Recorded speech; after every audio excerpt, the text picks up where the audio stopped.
Bem, esse trabalho é uma sequência da atividade anterior, né, na qual nós medimos o raio da Terra utilizando o método de Eratóstenes. Agora, nós vamos medir o raio da Lua, só que como parâmetro de medida, de comparação, vai ser o raio da Terra. Ou seja, nós vamos tentar descobrir quantas vezes o raio da Lua ele é menor do que o raio da Terra. Bem, para poder fazer isso, nós vamos recorrer a mais um grego, né? Antes utilizamos o Eratóstenes e dessa vez vai ser Hiparco. Ele viveu aí por volta de aproximadamente 200 a.C., 150, 200 a.C., tá? E ele fez várias contribuições aí no campo da ciência e uma delas, que é a que a gente vai utilizar, é exatamente estimar o raio da Lua. E ele utilizou esse método durante eclipses, né? Foi estudando os eclipses que ele construiu esse método dele, que a gente vai tentar reproduzir aqui agora. Bom, na maioria dos livros didáticos, eles não têm como representar, né, as escalas de tamanho e de distância do planeta no sistema solar. Não tem como, né? Porque as proporções são muito grandes, não tem como você colocar isso em proporção real numa folha. Mas tem um detalhe, né, que é muito pouco mostrado quando é estudado o eclipse. E é esse que está representado nessa figura aí, ó. Os planos de órbita da Lua ao redor da Terra. Então vamos assinalar aqui, ó, tá aqui, ó. Isso aqui é a Lua girando ao redor da Terra. Isso forma um plano. Ele é diferente do plano que a Terra faz ao redor do Sol. Esse plano que a Terra faz ao redor do Sol, ela recebe o nome de eclíptica. Então imagina a Terra dando a volta lá no Sol, né? Esse plano aí a gente chama de eclíptica, e a Lua girando ao redor da Terra é outro plano, um pouco diferente. Eles estão separados aí de mais ou menos uns 5 graus, tá? E aí, gente, repara, vamos pegar essa posição aqui da figura mais à direita, né? Repara que a sombra da Lua aqui, ó, ela passa por cima da Terra, então não vai ter eclipse da Lua na Terra. Ou então é quando a Lua está aqui atrás, ó, embaixo e atrás. Repara que a sombra da Terra não atinge a Lua, então não vai ter eclipse da Lua nesse momento, né? Então aqui não vai ter eclipse do Sol e aqui não vai ter eclipse da Lua. A mesma coisa 6 meses depois ou 6 meses antes, né? Se eu tivesse a configuração aqui do Sol, Terra, Lua, nessa figura aqui mais à esquerda, repara que a sombra da Lua está passando por baixo da Terra, então não vai ter eclipse do Sol. E aqui, ó, a sombra da Terra passa embaixo da Lua, então não vai ter eclipse da Lua. Agora, se coincidir nesse momento aqui ou nesse momento, né, repara que aqui, ó, a Lua está exatamente na linha que liga Sol, Terra e Lua. Ela poderia estar mais para cá, mais para cá, mais para cá, e aí não teria eclipse, aqui, aqui. Mas se tiver exatamente nessa configuração, ou nessa daqui oposta, aí eu teria eclipse. Em média, para vocês terem ideia, ocorre 2 eclipses a cada 3 anos. Então não é um evento tão comum assim. Se fosse tudo no mesmo plano, se esse plano da Lua coincidisse com o plano de movimento da Terra, todo mês eu teria um eclipse, né? E não acontece isso. Então aqui, ó, é a imagem típica de livro didático, né?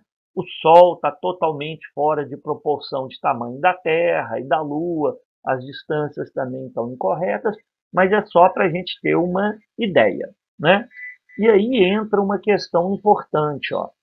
A sombra que a Terra, a sombra da Terra provocada pelo Sol, repara que essa sombra tem uma região aqui onde não pega a luz do Sol de jeito nenhum, que é chamado de umbra, e eu tenho uma região aqui, ó, ou aqui embaixo, que é chamado de penumbra, que ela pega luz do Sol parcialmente. Então, repara nesse ponto que eu estou aqui, ó, eu pego a luz do Sol que vem da parte de cima, mas não pego a luz do Sol que viria da parte de baixo. Então, essa região aqui é sombra completa, essa daqui é parcial. Então, aqui, umbra, penumbra. E outra coisa, observa também que nesse ponto que a Lua está aqui, ó, repara que a sombra da Terra é ligeiramente menor do que o tamanho verdadeiro da Terra. Se a Lua tivesse mais à direita, aqui onde está o cursor agora, repara que a sombra da Terra seria menor ainda. Se a Lua tivesse mais próxima à Terra, aí a sombra da Terra, aonde a Lua está atravessando, seria já um pouco maior do que nessa região.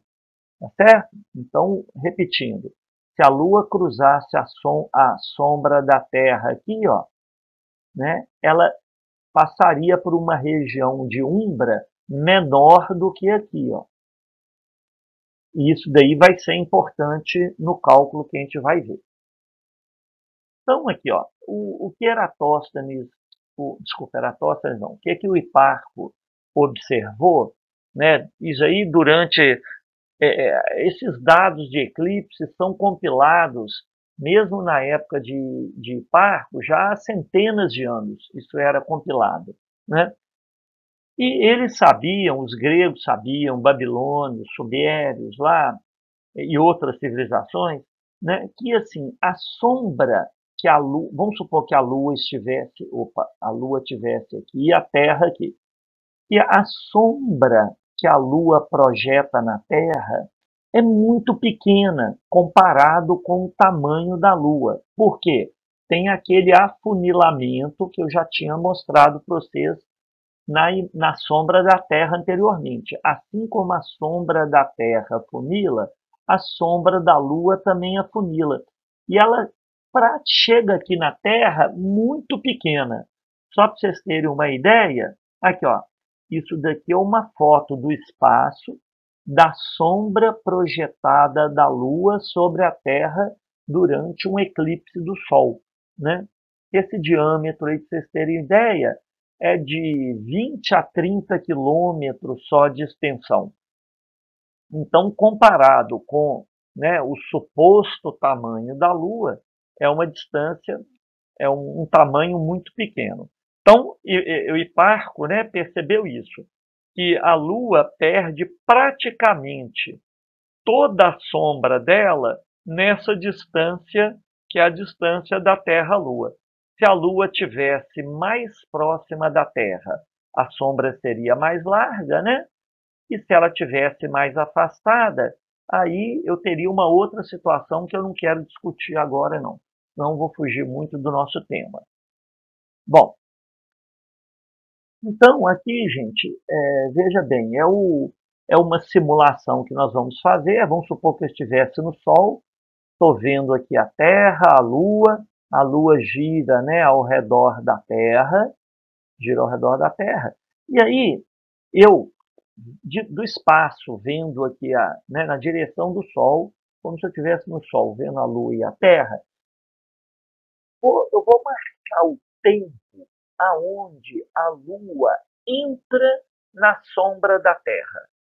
Então, aqui a Terra está mais próxima de mim, a Lua está lá atrás. Então, tem uma hora que a Lua entra na sombra da Terra. Eu vou chutar um número aí, 18 horas, e vou chamar esse tempo de U1. O 1 é o momento que a Lua entra na sombra da Terra. Aí vai acontecendo o eclipse, a Lua, né? A Lua vai entrando, e aí, na hora que a Lua acaba de entrar na sombra da Terra, eu não estou vendo a Lua, né? Porque a Terra está na minha frente. Aí, na hora que a Lua termina de entrar, eu vou chamar esse tempo de U2. Acabou de entrar a Lua. Aí continuo marcando tempo. E eu noto que agora, ó, tá lá a entrada da Lua, e na hora, 20 horas, eu vou chamar esse tempo de U3, eu observo que a Lua começa a sair do, da sombra da Terra.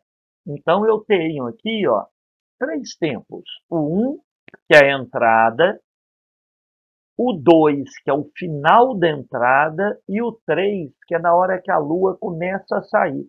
Então, repara que eu posso fazer uma proporção. O tamanho da sombra da Terra é igual ao tamanho da Lua vezes a proporção desse tempo. O que seria esse tempo? Seria aqui, ó, o 3 menos o 1 dividido por U2 menos o 1. É claro que eu estou supondo aqui que a velocidade da Lua permanece constante. É uma suposição razoável, né? Pelo menos as observações mostram isso quando se acompanha o movimento da Lua no céu. É praticamente constante.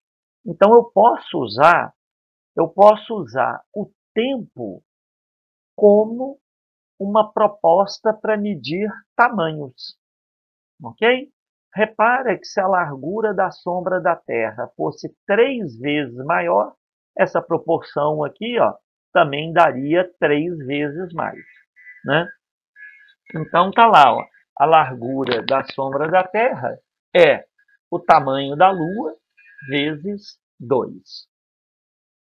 Então, é o que eu já havia dito, né? Eu posso utilizar o tempo de travessia da Lua pela sombra da Terra para estimar o tamanho da Lua. E foi isso que Hipparco fez. Bom, só que, né, nós estamos no século XXI, a gente vai utilizar dados não das tabelas muito antigas. Eu vou acessar esse site aqui, ó, gente. Vocês conseguem acessar eclipses de, sei lá, de 300 anos antes de Cristo até previsão aí de eclipse aí até quando seu neto morrer aí, tá? Então, acessando aí esse site, eu vou pegar dados de um eclipse total da Lua. Tem que ter eclipse total, porque a Lua tem que passar dentro da sombra da Terra. Então, aqui está cheio de dados e tudo, mas o que eu gostaria que vocês entendessem é o seguinte, aqui, ó, esse disco, né, meio, não é laranja, não, cor essa daqui, sei lá, meio avermelhado, seria lá a sombra da Terra, a umbra da Terra. E aqui é o movimento da Lua dentro dessa sombra da Terra. O ideal é que a Lua estivesse passando bem próximo dessa linha pontilhada, que é a eclíptica, é o plano de órbita do Sol da Terra. Mas isso aqui já vai dar uma boa ideia para a gente, tá? Então, aqui, ó, de novo, repara que ele chama aqui, ó, os tempos de, ele está vindo daqui para cá, ah lá, U1, U2 e U3, ou seja, o 1 é o instante, a hora que a Lua começa a entrar na sombra, o 2 é a hora que ela terminou de entrar e o 3 é a hora que ela acabou de sair. E aí, nesse site, aparece aqui também, olha lá, os locais aonde o eclipse vai ser visível, tá? Aqui, essa região toda em branco aqui, olha lá. Olha lá, todo o eclipse será visível, aqui parcialmente, tudo. E o mais importante para a gente, olha aqui do lado, no alto do lado direito, os valores de o 1, o 2 e o 3. Olha lá, às 2h27 e 53 segundos a Lua entrou na sombra da Terra. Às 3h29:03 ela terminou de entrar. E às 4h53 e 56 ela começou a sair. Esse UT aqui, gente já viu no trabalho anterior, tempo universal. Se você quiser pegar a hora do Brasil, você tem que subtrair 3 horas desse tempo. Esse tempo é o tempo lá no meridiano de Greenwich. Ok? Então, olha lá, nós temos os valores de 1, o 2 e o 3. Opa, então eu vou aplicar a metodologia dele. Olha lá a metodologia. O que eu tenho? Estão aqui os tempos de entrada. Observa que eu transformei tudo em segundo para não ficar operando com hora, minuto e segundo. Já transformei tudo em segundo. Então, olha lá, eu tenho que o diâmetro da Terra é o diâmetro da Lua, vezes aquela proporção que eu já tinha definido antes. Então, substituo os valores, o 3 menos o 1, o 2 menos o 1, eu vou ter uma proporção de 2,39. Ou seja, o diâmetro da Terra é o diâmetro da Lua vezes 2,39. Ou então o contrário, o diâmetro da Lua, né, é 2 vezes 39 menor que o diâmetro da Terra. Só que o diâmetro da Terra já foi calculado no trabalho anterior. Então, eu consigo estimar o diâmetro da Lua. Só que tem um detalhezinho aqui que pode aprimorar essa conta. Vocês estão lembrados que lá no início eu falei que devido à distância da Terra à Lua, a Lua perde, né? A sombra da Lua, ela praticamente se reduz, né? Praticamente zera nessa distância. Então, significa como quando a Lua dá uma volta ao redor da Terra, essa distância é praticamente constante, né? E aí depois a gente pode discutir como que isso é feito. Então significa que a sombra que a Terra está projetando, aqui ó, na hora que a Lua está passando aqui na sombra da Terra, essa sombra da Terra ela deveria ser um pouco maior, porque ela afinou. Mas um pouco maior quanto? Ah lá, exatamente de uma lua, do tamanho de uma lua. Quem quiser depois, olha com cuidado essa figura aqui, ó. Essa figura vai mostrar direitinho a proporção, né? Aqui, ó, usando geometria básica aí, ó, você vê que o que ela perdeu aqui, ó, é exatamente o que ela perde aqui do outro lado também, já que essas distâncias são iguais. Isso significa que naquele cálculo que nós tínhamos feito antes, que o diâmetro da Terra é o diâmetro da Lua mais 2,39, na verdade nós temos que somar mais um diâmetro da Lua, porque a sombra da Terra foi afunilando. Então, na verdade, o raio da Terra ou o diâmetro da Terra, tanto faz falar em diâmetro ou raio, a proporção é a mesma, né? Significa, então, que o diâmetro da Terra é 3 vezes 29 o diâmetro da Lua, ou o raio da Terra é 3,39 o raio da Lua. E aí, com isso, cheguei nesse ponto aqui, eu tenho o raio da Terra do trabalho anterior, passo 3,39 para cá dividindo e eu determino o raio da Lua. Então, aqui, ó, o trabalho que eu solicito para vocês fazerem é esse, né? Vocês vão escolher um eclipse lunar total na página da NASA. Não pode pegar esse exemplo que eu fiz, óbvio, né? Óbvio. Vai pegar um outro exemplo lá. Mas procura pegar um que passa o mais próximo pela eclíptica, tá? Igual eu mostrei anteriormente aí. Você vai realizar os cálculos, tá certo? Realiza os cálculos lá com cuidado, utiliza o raio da Terra do trabalho anterior, caso a diferença não tenha sido maior que 10%. Se o seu cálculo deu mais de 10% do raio atualmente aceito da Terra, trabalha com o raio lá, vai no Wikipedia, pega o raio da Terra e trabalha com ele. Aí você vai enviar o trabalho pelo SIGA no formato de relatório. Então, cuidado com o capricho. Cabeçalho, qual que é o objetivo do trabalho, como que o trabalho foi feito, seus procedimentos, os resultados, conclusão e bibliografia. Ok? Então, bom trabalho lá para vocês e até!